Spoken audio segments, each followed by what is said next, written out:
volta. Hoje o papo aqui no Negócios na Pauta é muito esclarecedor a quem já tem um negócio e a quem deseja empreender. A segurança jurídica é algo fundamental na vida de uma empresa. Arthur, é um risco empreender em um cenário de pouca segurança, não é? Sem dúvidas. São muitos os pontos que precisam ser analisados pelos empresários, pelos pretensos empreendedores, quando se fala em segurança jurídica. Isso vale a vida de uma empresa.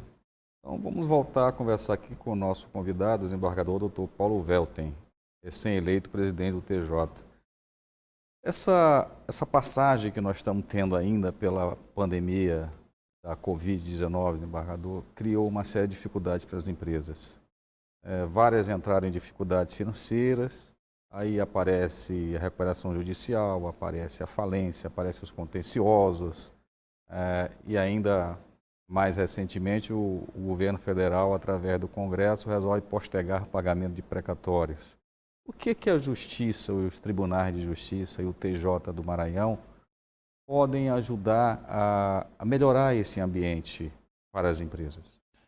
A resposta você já tem, na verdade, né? É trabalhar com a ideia de segurança jurídica.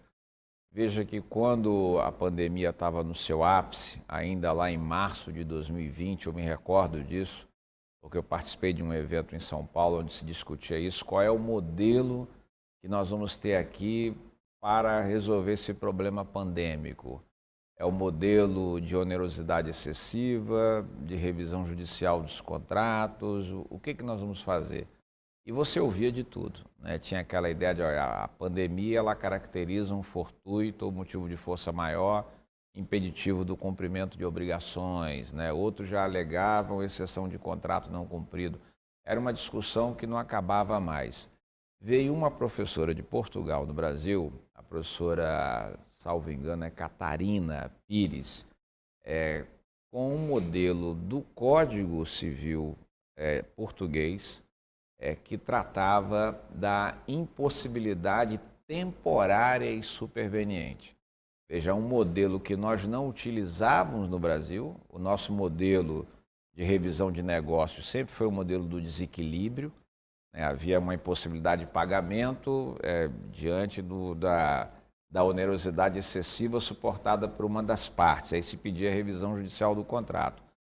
O modelo da pandemia ele não é um modelo de desequilíbrio, porque a pandemia afetou a todos, né? Talvez uns mais, outros menos, e alguns até nem afetou, alguns tiveram lucro. Verdade. Né? Então, nós não podemos tratar como um modelo de desequilíbrio. Esse estudo desenvolvido por essa professora da Universidade de Lisboa foi o modelo que nós discutimos nesse evento do qual eu tive a oportunidade de participar, em videoconferência, né, com os colegas de São Paulo. Me pareceu na época ser o modelo mais ajustado. E por quê? Ele trabalha com a ideia de um fato superveniente, que não era esperado na dimensão que surgiu, pelo menos, e que autorizaria a suspensão temporária de algumas obrigações. Então, esse modelo, dentro daquela realidade vivenciada à época, ele era aquele de menor intervenção judicial. Eu tenho comigo, e aí eu já falo não como magistrado, e sim como professor de Direito Civil, que sou da Universidade Federal do Maranhão, como seu pai foi. Eu fui monitor dele, a gente falava dele agora há pouco, eu não posso perder a oportunidade de dizer. Como acadêmico eu vejo que esse modelo de intervenção contida no âmbito dos negócios é sem dúvida nenhuma o melhor modelo. Quando o judiciário, a pretexto de fazer o bem, de estar bem intencionado, ele intervém na economia interna de um contrato, sem autocontenção, é um perigo grande, porque ele pode ser um instrumento de desagregação de negócios. O senhor podia explicar um pouco melhor esse conceito de autocontenção? É você intervir na medida certa.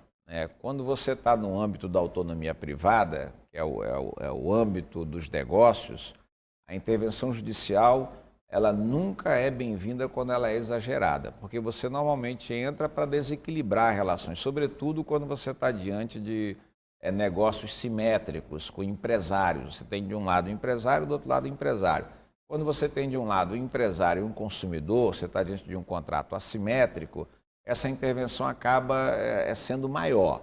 Mas quando você está num ambiente de negócios entre empresários, essa intervenção ela tem que ser contida, para que você não desagregue negócios, né? E esse modelo europeu, esse modelo de Portugal, ele foi um modelo muito adequado e discutido entre os colegas lá, e nós aplicamos aqui, né? Na época a gente via um ou outro caso que se aplicava esse modelo com base, não numa regra específica do código, que lá ela não existia, mas com a cláusula geral da boa-fé objetiva, né? É muito importante a gente dizer que o direito privado do atual momento histórico, ele privilegia muito a boa-fé, o comportamento dos sujeitos contratantes do momento do contrato, durante a sua execução, ainda na fase preliminar de negociações, né, no momento posterior à conclusão do contrato. Então, a boa-fé, ela é fundamental e o juiz ele deve se apoiar nela para verificar como ele vai intervir. Muitas vezes você via, era natural você ver naquela época, um sujeito alegando que diante da pandemia ele queria uma redução, por exemplo, no pagamento da mensalidade escolar do colégio do filho dele. Mas ele era um servidor público que não sofreu nenhum efeito da pandemia, né? Ele estava ali recebendo os salários deles sem nenhuma redução, né? Então não cabia essa intervenção aí.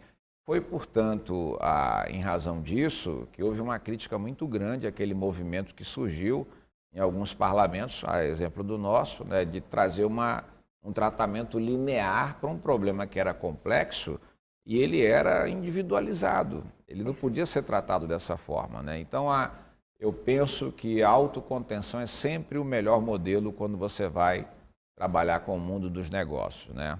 A gente tem um dado interessante que eu queria trazer aqui para a sua análise também.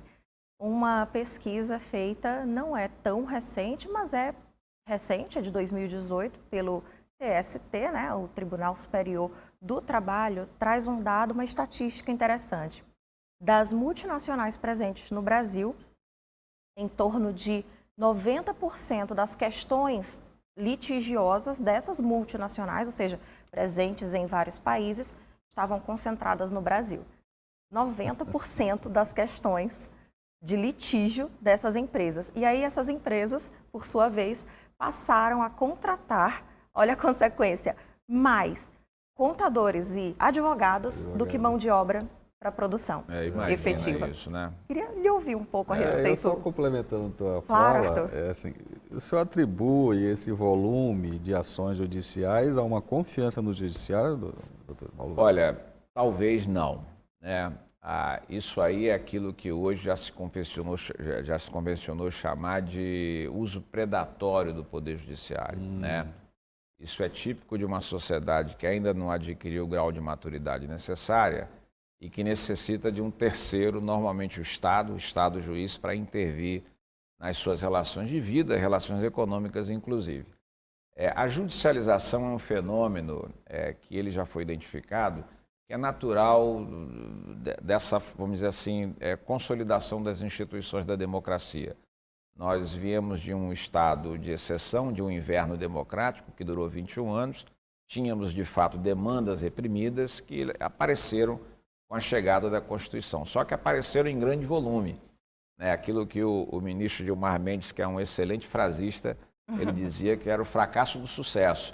Nós tínhamos as estruturas, tínhamos uma Constituição que era analítica e a garantidora de direitos, mas a nossa estrutura institucional ainda era a mesma do período anterior à Constituição. Isso foi um problema grande.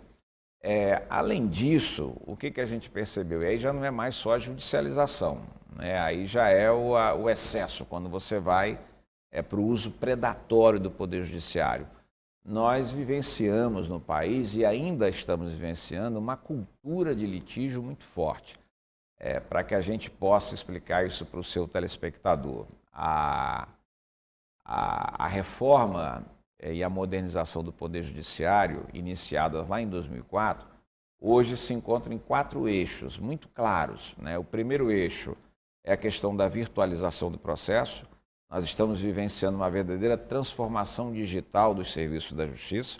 Isso é percebido aqui no Maranhão. Nós temos hoje 80% do nosso acervo de processos, quase mais de 1 milhão de processos. E que a população é ótima, né? Porque Pois é. franqueia o acesso. Então, a gente está fazendo isso aí. O segundo é a questão da gestão, que nós já tratamos aqui, nunca se falou tanto de gestão. O terceiro é o problema da cultura do litígio. É um excesso de conflito permanente, isso faz com que o volume de processos aumente. E vem lá na ponta as reformas no plano infraconstitucional que nós ainda estamos realizando. Né? Entre elas, aquela que traz um modelo de processo mais cooperativo, de conciliação, de mediação, exatamente para ver se a gente consegue reduzir essa cultura de litígio que às vezes é excessiva e que se traduz no uso predatório do Poder Judiciário. Isso, sem dúvida, não é bom. Né? A gente tem que compreender que o processo judicial é sempre, não há dúvida disso, um instrumento civilizatório, né, de solução de conflitos, mas ainda tem ali um trabalho com um conflito, né, que o ideal é que não existisse, né? Olha só. O ideal é a conciliação, né? A gente tem visto muito isso, Arthur. A conciliação, a maturidade, a percepção do homem comum de que ele tem que aprender a dialogar para resolver os seus problemas e não levar tudo para o Estado. A sociedade tem que amadurecer resolver. junto também, né, desembargador? Como? A sociedade tem que amadurecer junto. Não né? tenha dúvida. Não adianta as instituições andarem mais rápido que a sociedade. Não adianta.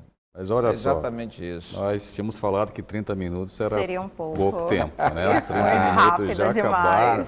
Isso quer dizer, Dalva, que quando o desembargador assumir a presidente do TJ, ele vai voltar aqui para conversar mais, volto com porque muito prazer. tem muita coisa para nós conversarmos Aí já é a aqui. visão mais apropriada da gestão de um órgão que, Isso. puxa vida, é o mais antigo do sistema de justiça aqui no Maranhão, né? Então, realmente vale. E vale fazer um programa, gente, sobre a necessária transformação social para que tudo funcione, todos os poderes. Aí não é só o judiciário, né, Arthur? Vamos fazer? É bem ambicioso isso. Desembargador, doutor Paulo Velter, muito obrigado pela sua presença aqui. Esteja à disposição para se despedir dos telespectadores aqui. Olha, eu que agradeço a Dalva, o Arthur, foi fantástico para mim. Eu já estava gostando agora aqui no final, já estava mais à vontade. Passou aquele momento de tensão inicial, mas eu adorei. Para mim foi muito bom estar aqui com vocês. Estou à disposição sempre que for necessário. Muito obrigado. Para vir aqui debater com vocês. Nós aprendemos muito aqui com o senhor hoje. Muito obrigado. Sem dúvidas. Muito obrigada. A gente fica por aqui. Obrigada mais uma vez pela sua companhia. O Negócios na Pauta é um oferecimento da B2O Partners. Todos os programas estão disponíveis nas nossas redes sociais. É só seguir Negócios na Pauta. Uma boa semana para você e até o nosso próximo encontro. Tchau.